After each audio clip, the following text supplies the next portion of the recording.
Le président Poutine menace de livrer des armes à des pays tiers pour frapper les intérêts occidentaux. Alors que les pays occidentaux sont de plus en plus favorables à autoriser l'Ukraine à utiliser leurs armes pour frapper la Russie. Vladimir Poutine a menacé mercredi, lors d'une interview avec une quinzaine d'agences de presse, de livrer des armes à des pays tiers susceptibles de frapper ces mêmes intérêts occidentaux. Il faut dire que les pays prêts à recevoir des armes russes de longue portée sont nombreux sur tous les continents et n'attendent que ça pour en découdre avec certains pays occidentaux qui sèment le chaos et le désordre chez eux. Le président russe répond ainsi aux pays occidentaux, favorables à l'utilisation de leurs armes pour frapper le territoire russe. Pour Vladimir Poutine, si des missiles de longue portée nécessitant l'assistance de militaires occidentaux étaient tirés à l'avenir contre des cibles en Russie, Moscou riposterait instantanément. En outre, le président Poutine a déclaré lors d'une interview avec une quinzaine d'agences de presse, je cite, « Si quelqu'un considère possible de fournir de telles armes dans la zone de combat pour frapper notre territoire, pourquoi n'aurions-nous pas le droit de fournir nos armes du même type dans des régions du monde où seront frappées les installations sensibles des pays qui agissent ainsi contre la Russie ?»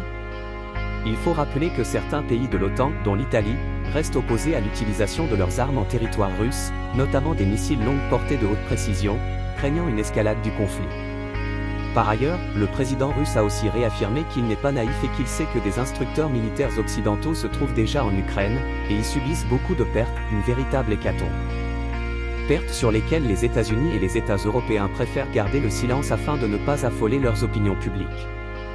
Le président russe Vladimir Poutine a affirmé que des instructeurs occidentaux se trouvaient en Ukraine, sous l'apparence de mercenaires, alors que dans la réalité, ce sont des militaires appartenant à des armées régulières de quelques pays occidentaux. Rappelons que d'autres pays dont les États-Unis ont écarté l'envoi d'instructeurs et aucun État occidental n'a fait état de la présence de ces militaires en Ukraine. Le dire ouvertement serait une déclaration de guerre contre la Russie et les États-Unis, contrairement à la France, au Royaume-Uni, à la Moldavie ou à l'Estonie, qui sont conscients des conséquences graves d'une telle démarche. En tout cas, lors de cette discussion, Vladimir Poutine a réitéré ses arguments selon lesquels la Russie était disposée à s'asseoir à la table des négociations, et que le meilleur moyen d'arrêter la guerre était que les Occidentaux cessent de livrer des armes à l'Ukraine.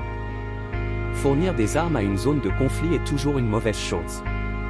Surtout quand les fournisseurs ne se contentent pas de fournir des armes, mais qu'ils les contrôlent. C'est une mesure très grave et très dangereuse, a-t-il encore déclaré.